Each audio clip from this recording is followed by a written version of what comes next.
चलिए आज एक ऐसी कहानी की गहराइयों में चलते हैं। एक कहानी जो बुनी है अंधविश्वास, धोखे और एक गांव के दिल में बसे गहरे भयानक डर से। ये कहानी है मोलक की।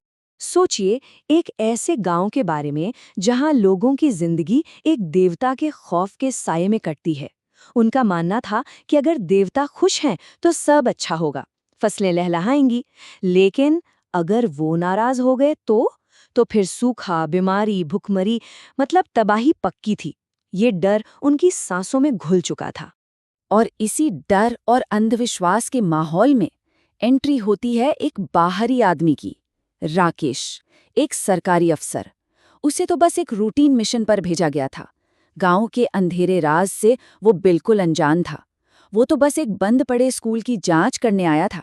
पर उसे क्या पता था कि जल्द ही उसे एहसास होने वाला है कि इस गांव में कुछ बहुत ही ज्यादा गलत है। तो कहानी के पहले हिस्से में हम देखते हैं बच्चों के बिना एक गांव। राकेश का सामना होता है एक ऐसे रहस्य से जो किसी भी सरकारी फाइल से कहीं ज्यादा डरावना था। जो सूट, बूट, सनग्लासेस। राकेश जब इस गांव में पहुंचता है तो उसका मकसद बिल्कुल साफ था। उसे बस ये पता लगाना था कि भाई सरकारी स्कूल बंद क्यों हो गया। लेकिन उसे जरा भी अंदाजा नहीं था कि ये छोटी सी जांच उसे किस भयानक सच के मुहाने पर ले जाएगी। देखिए, मामला शुरू तो कागजों से हुआ था। स्कूल के रिकॉर्ड्स बता रहे थे कि पहले स्कूल में 75 बच्चे थे, फिर ये गिनती घटकर 19 हो गई और फिर 0, एकदम शून्य। आखिर सारे बच्चे कहाँ गए? उन्होंने स्कूल आना क्यों बंद कर दिया? बस यही एक सवाल था जो राकेश को इस अजीब, खौफनाक गांव तक खींच लाया था। राकेश ने अपनी नौकरी में कई गांव देखे थे, पर ऐसा गांव उसने पहले कभी नहीं देखा था। गलियां एकदम सुनसान, हर तरफ एक अजीब सा सन्नाटा पसरा हुआ था।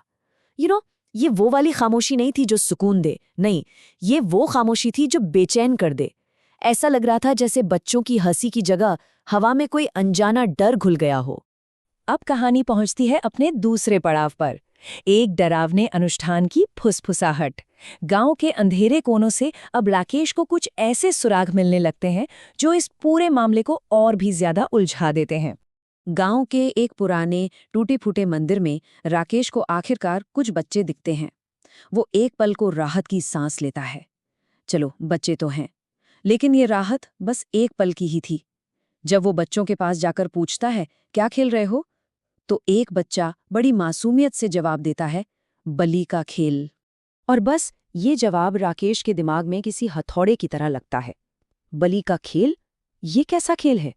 छोटे छोटे बच्चे बलि और प्रसाद चढ़ाने की बातें कर रहे हैं।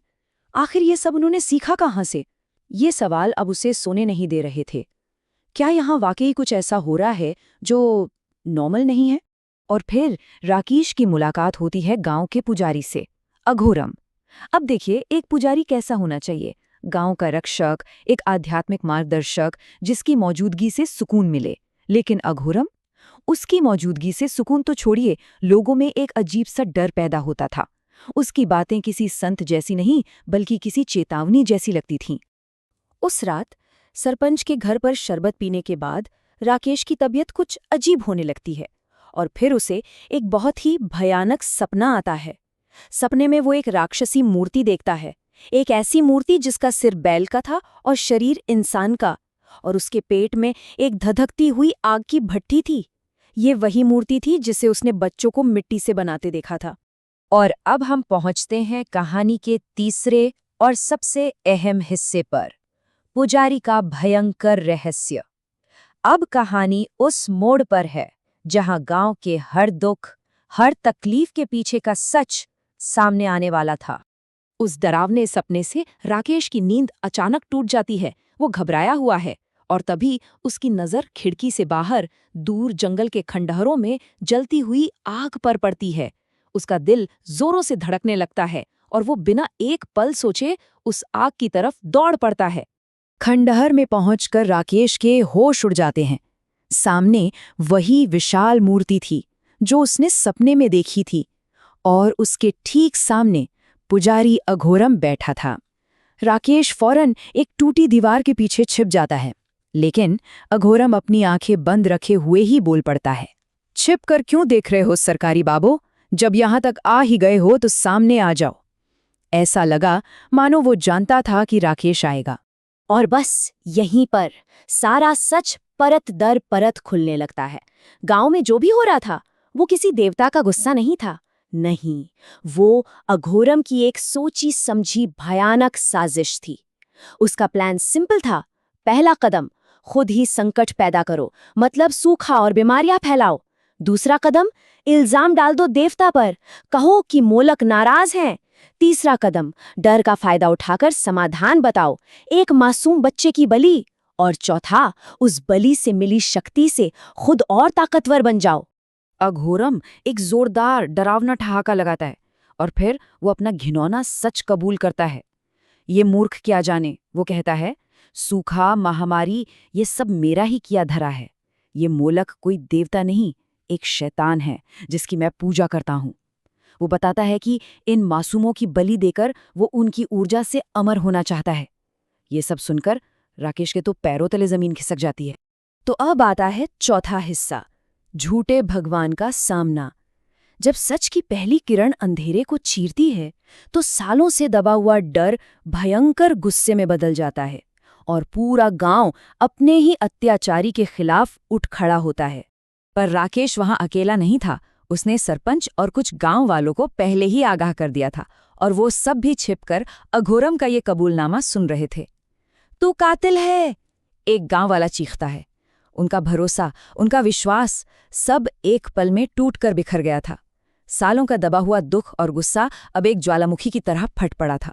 सोचिए, जो लोग कल तक अघोरम का नाम सुनकर भी कांप जाते थे, आज वो उसकी आंखों में आंखें डाल के खड़े थे। उन्हें समझ आ गया था कि जिसे वो अपना रक्षक समझ रहे थे वही उनके बच्चों का कातिल था, उनका सबसे बड़ा दुश्मन। अब उनका डर खत्म हो चुका था। और फिर गांव वालों का गुस्सा सैलाब बनकर टूट पड़ता है। वो अघोरम को घसीटते हुए ले जाते हैं और उसे उसी मोलक की मूर्ति की धधकती हुई भट्टी में फेंक देते हैं। वो सुनसान खंडर अघोरम की चीखों से गूंज उठता है और फिर एक भयानक खामोशी छा जाती है। तो कहानी के आखिरी हिस्से में हम देखते हैं बुराई की वापसी। लगता है कि सब ठीक हो गया है ना, कहानी खत्म, बुराई का अंत।